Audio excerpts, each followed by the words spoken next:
नमस्कार दोस्तों, स्वागत है आपका हमारे YouTube चैनल पर। अगर आप चैनल पर नए हैं तो प्लीज़ चैनल को सब्सक्राइब कर लीजिए, अपने दोस्तों को शेयर कर दीजिए। ठीक है, चलिए फिर देर न करते हुए डिक्टेशन शुरू करते हैं। डिक्टेशन शुरू होगा 5 सेकंड बाद।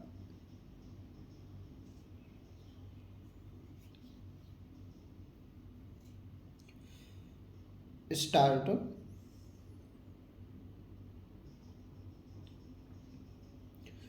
सभापति महोदय, दूसरा जो सबसे अधिक विवाद खड़ा हुआ है वह पब्लिक स्कूलों के सिद्धांत को लेकर हुआ है। मेरी समझ में नहीं आता है कि जब हम कुछ निहित स्वार्थी लोगों के हितों पर कुछ मुट्ठी भर लोगों के विशेष अधिकारों पर चोट करते हैं तो वे संविधान की दुहाई देते हैं। संविधान की दुहाई देकर कहते हैं कि हमारे अधिकारों को आप छू नहीं सकते। इसमें चाहे राजाओं के प्रिवी पर्स का सवाल हो, चाहे राजकुमारों की शिक्षा का सवाल हो, या बड़े बड़े सेठों के बच्चों या बड़े बड़े नेताओं और अफसरों के बच्चों की शिक्षा का सवाल हो। महोदय, यह सही है कि हमारे संविधान ने यह अधिकार दिया है कि हम अपने बच्चों को जैसी शिक्षा देनी चाहें वैसी शिक्षा उन्हें दिलाएं। लेकिन इसका यह अर्थ नहीं है कि हम अपने बच्चों को जेब काटने वालों के स्कूलों में जेब काटने की शिक्षा दिलाएं। मेरी यह निश्चित धारणा है कि आज जो इस तरह के पब्लिक स्कूल हैं वे जेब काटने वाले पैदा कर रहे हैं। हमारे देश के अंदर सबसे अधिक समाज विरोधी तत्व इन्हीं स्कूलों द्वारा पैदा किए जा रहे हैं। जो बच्चे इन स्कूलों से निकलते हैं वे पता नहीं अपने आप को क्या समझते हैं। जो साधारण गरीब जनता है उसके लिए उनके दिलों में वहाँ पर नफरत पैदा की जाती है। जब वे इन स्कूलों से निकलकर बाहर आते हैं तो ऐसा व्यवहार करते हैं जैसे वे स्वर्ग से उतरकर आए हैं।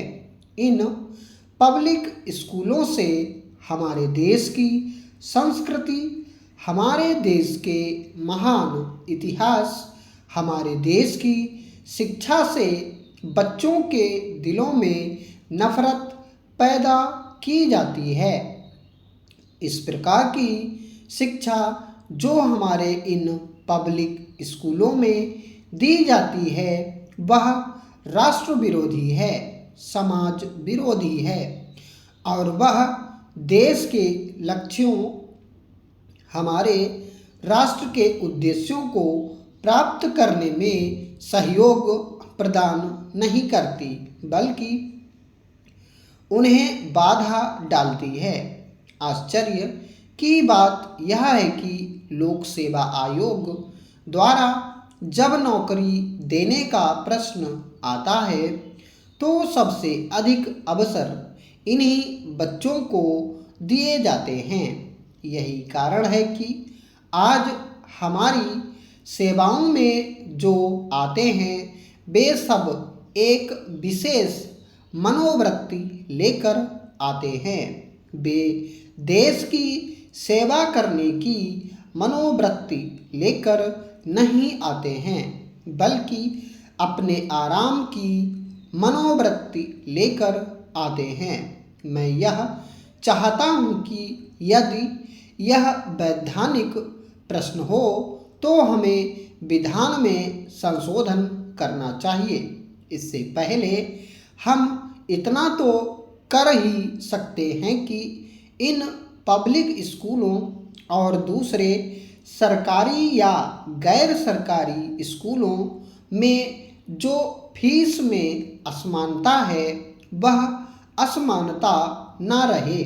हम यह भी रोक लगा सकते हैं कि इस प्रकार के प्रत्येक स्कूल में जब दाखिला किया जाए तो स्कूल के पड़ोस में नज़दीक में रहने वालों को अवसर दिया जाए। यदि हम ऐसा कर लेते हैं तो हमारे देश में सही मायनों में समानता आनी शुरू हो जाएगी और भेदभाव भी दूर होना शुरू हो जाएगा।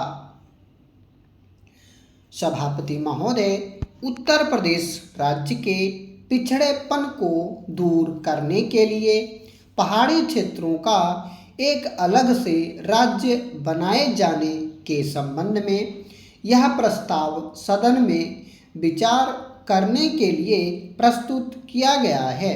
स्वतंत्रता प्राप्ति के 50 वर्षों के बाद भी उत्तर प्रदेश के पहाड़ी क्षेत्रों का जो विकास हुआ है वह अन्य क्षेत्रों की तुलना में बहुत ही कम है।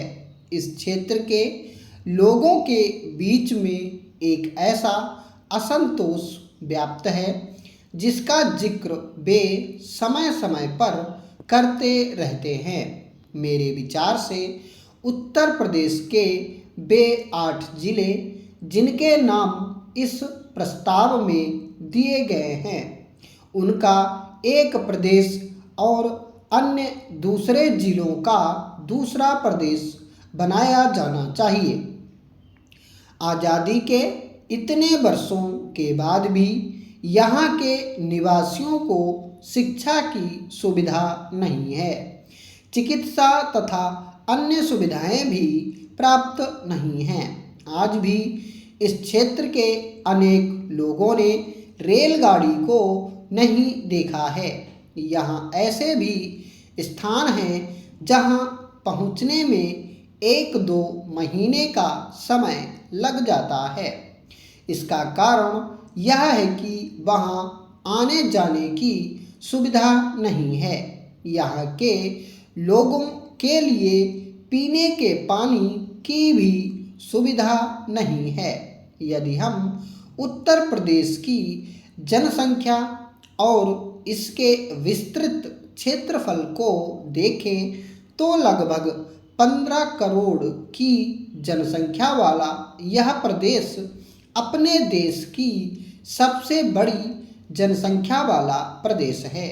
ऐसा पिछले अनुभवों के आधार पर सिद्ध हो चुका है कि इतनी बड़ी जनसंख्या एक राज्य की होने के कारण से वहाँ के क्षेत्र के लोगों का समान रूप से विकास नहीं हो सका है।